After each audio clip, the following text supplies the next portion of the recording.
বাংলার জনতার কাছে অভয়া মঞ্চের খোলা চিঠি। বিচারের বাণী, নীরবে নিভৃতে কাঁদবে না।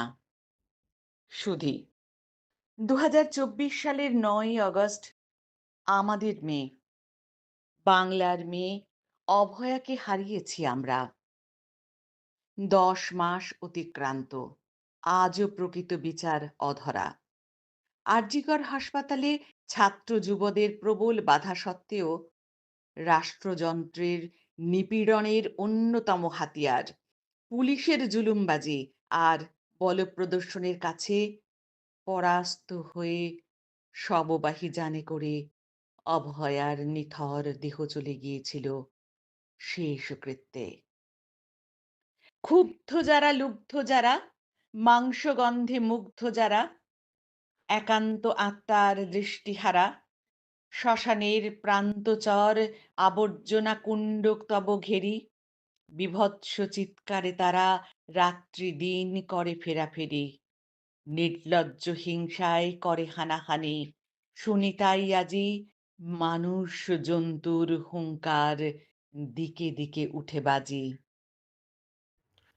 ফ্যাসিস্টদের বিশ্বগ্রাসী বীভৎস পৈশাচিকতার বিরুদ্ধে তীব্র ঘৃণা ও ধিক্কার জানিয়ে লেখা কবিগুরুর এই কবিতার প্রাসঙ্গিকতা বোঝা যায় অভয়ার নৃশংস হত্যা এবং বিচারের পরিবর্তে প্রমাণ ধ্বংসের অপচেষ্টায়।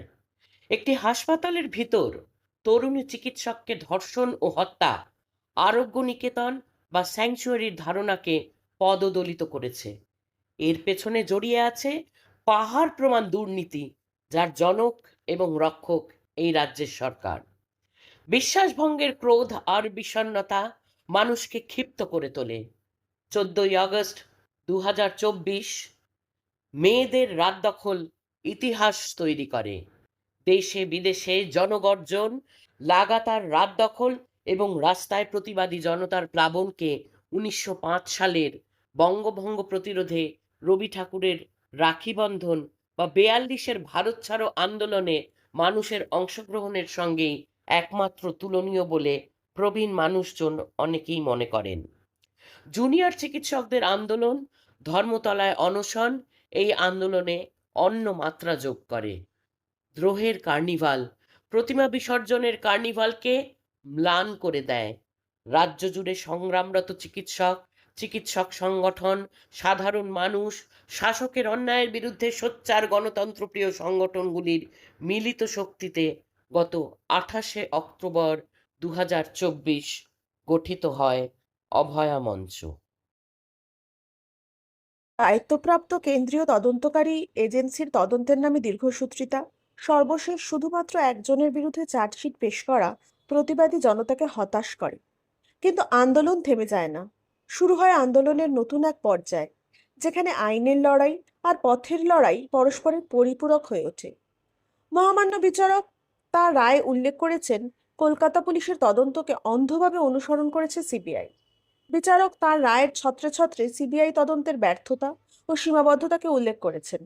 প্রমাণ লোপাটের অভিযোগে গ্রেপ্তার হওয়া টালা থানার ওসির বিরুদ্ধে সিবিআই অতিরিক্ত চার্জশিট জমা না দেওয়ায় জামিন পান তৎকালীন টালা থানার ওসি অভিজিৎ মণ্ডল।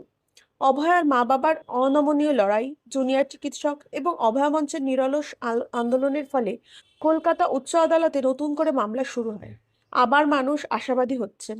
রাজ্য জুড়ে ক্ষোভের আগুন জ্বালিয়ে রেখেছে অভয়া মঞ্চ। আজও ধিকি ধিকি করে সে আগুন জ্বলছে। শাসক চাইলেও আগুন নিভিয়ে দিতে দেয়নি অভয়া মঞ্চ। অপরাধীদের পরিত্রাতা শাসকের বিনিদ্র রজনী দেখতে চাই আমরা। অভয়া মঞ্চ শেষ বিচার দেখেই ছাড়বে। রাজনৈতিক কিন্তু অদলীয় অভয়া মঞ্চের রাজনীতি একটাই, এক ভয়হীন সমাজের নির্মাণ, যেখানে আর কোনো অভয়া হতে দেব না আমরা।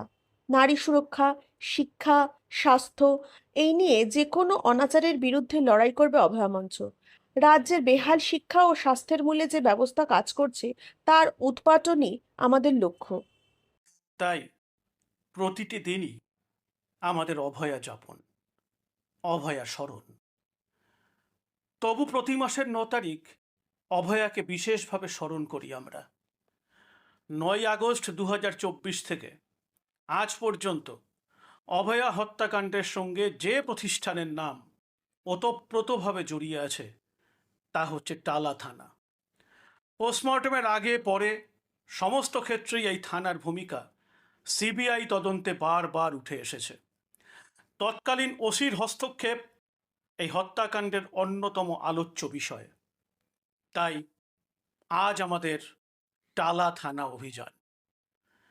আপনাদের সকলকে আহ্বান, আবার জনগর্জনে ভরিয়ে তুলুন সারা বাংলাকে অভয়ার ন্যায় বিচারের দাবিতে। কবিগুরুর ভাষায়, লোক ভয় রাজভয়, মৃত্যু ভয় তুচ্ছ করে আমরা যেন মাথা উঁচু করে দাঁড়াতে পারি অনন্ত আকাশে, উদার আলোক মাঝে, উন্মুক্ত বাতাসে।